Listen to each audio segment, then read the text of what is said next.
সেটা করতে দিলে দেখবে ওনারা কিন্তু উগ্র রাজনৈতিক বক্তব্য দেবে না, কিন্তু যেখানে কমার্শিয়াল ইন্টারেস্ট যখন আসে, যারা আপনার বিক্রি করে তারা তো কিন্তু ওই পলিটিশিয়ানরা কী বলে না বলে, যদি ওখানে অ্যাক্সেস থাকে প্রাইসের আপনার ইস্যু হয়, তারা কী করবে, বিক্রি করতে হবে, আপনার কাছে বিক্রি করে আরেকজনের কাছে বিক্রি করতে হবে।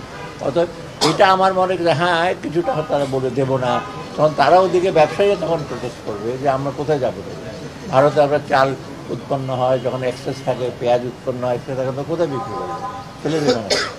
একটা জিনিস লাস্ট, আসলে সিন্ডিকেটটা দেখতে কেমন? আমরা আসলে বারবারই শুনতেছি সিন্ডিকেট সিন্ডিকেট, কিন্তু কোনো কাজই হচ্ছে দেখতে কেমন? আসলে আপনি উপদেষ্টা হিসেবে কেমন দেখতেছেন সিন্ডিকেটটাকে?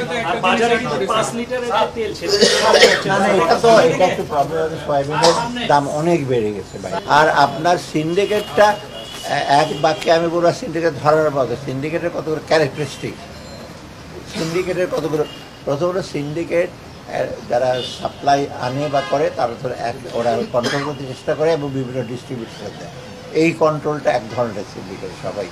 আবার যারা নিয়ে আসে ধরেন হোলসেলার, তারা আবার একটা প্রেশার ক্রিয়েট করে। আর সবচেয়ে বড় জিনিস হলো সাপ্লাই চেনে কিন্তু অনেক লোক ইনভলভ থাকে।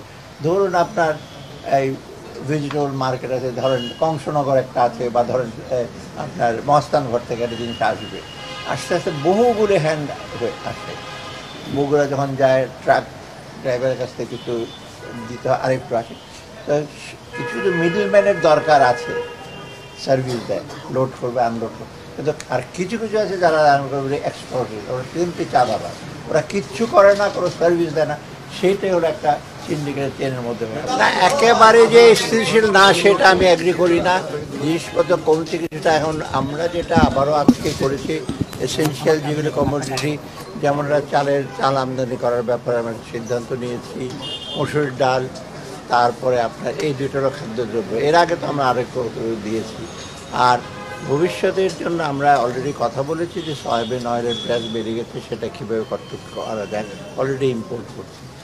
আর আমি তো সমস্ত কিছু ডিউটি কমিয়ে দিয়েছি সবগুলো। অতএব একটু ধৈর্য করে। আর ভারতের সঙ্গে আমাদের কোনো কমার্শিয়াল ইস্যুতে, বাণিজ্যিক ব্যাপারে এখানে কিন্তু রাজনীতির ব্যাপার আসছে না।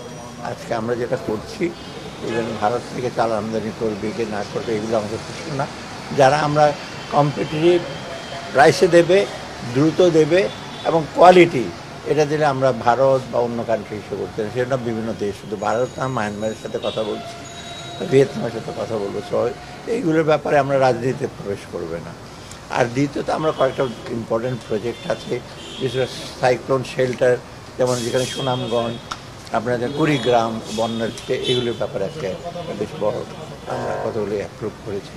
অর্থাৎ সার্বিকভাবে এগুলো আমাদের আজকে কমপ্লেক্স ফ্যাক্টর। আমি যেটা বলছি, আমরা ইনশিওর করছি জিনিসপত্র আসো, অ্যান্ড সাপ্লাই চেনের মধ্যে কিন্তু অনেক সমস্যা আছে, বহু লোক ইনভলভ, ট্রান্সপোর্টের ব্যাপার আছে, বাজারের ব্যাপার আছে, সেগুলো অ্যাড্রেস না করলে তো শুধু খালি আনলাম, তার গুদামে রয়ে গেল, তারপর সেটা তো বাজারে আপনার ডিরেক্টলি ভোক্তার কাছে যে বেনিফিটটা, সেটা সবসময় সম্ভব হবে। সেটা করতে দিলে দেখবে ওনারা কিন্তু উগ্র রাজনৈতিক বক্তব্য দেবে না, কিন্তু যেখানে কমার্শিয়াল ইন্টারেস্ট যখন আসে, যারা আপনার বিক্রি করে তারা তো কিন্তু ওই পলিটিশিয়ানরা কী বলে না বলে, যদি ওখানে অ্যাক্সেস থাকে প্রাইসের আপনার ইস্যু হয়, তারা কী করবে, বিক্রি করতে হবে, আপনার কাছে বিক্রি করে আরেকজনের কাছে বিক্রি করতে হবে।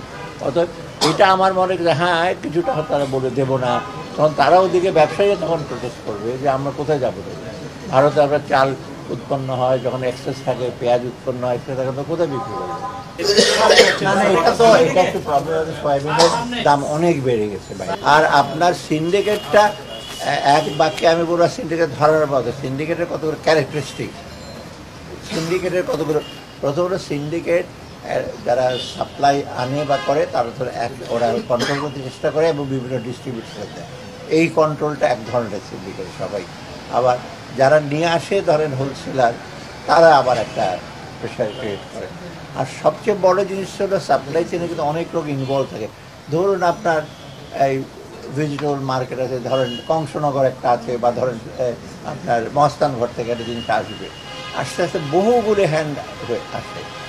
বগুড়া যখন যায় ট্রাক ড্রাইভারের কাছ থেকে কিছু দিতে হয়, আরেকটু আসে, তো কিছু কিছু মিডল ম্যানের দরকার আছে, সার্ভিস দেয়, লোড করবে আনলোড করবে। কিন্তু আর কিছু কিছু আছে যারা এক্সপ্লোরেট, ওরা কিন্তু চাঁদাবাজ, ওরা কিচ্ছু করে না, কোনো সার্ভিস দেয় না, সেইটাই হলো একটা সিন্ডিকেটের চেনের মধ্যে এবং সব ধরনের হাঁটতেছি কেন হারতেছি কেন সিন্ডিকেটটা করতে হলে তো বিভিন্ন সিন্ডিকেট এক জায়গায় না, আপনি এখানে সিন্ডিকেট ভাবছেন যে কোথায় বসে আছে সে কন্ট্রোল করে। সিন্ডিকেটের চাঁদাবাজি সিন্ডিকেট আছে, ট্রান্সপোর্টের সিন্ডিকেট আছে, বাজেট ঢুকতে হলে রাজনৈতিক এসে, আমি সবসময় বলি রাজনৈতিক সমঝোতা কঠিন কিন্তু চাঁদাবাজির সমঝোতা খুব সহজ।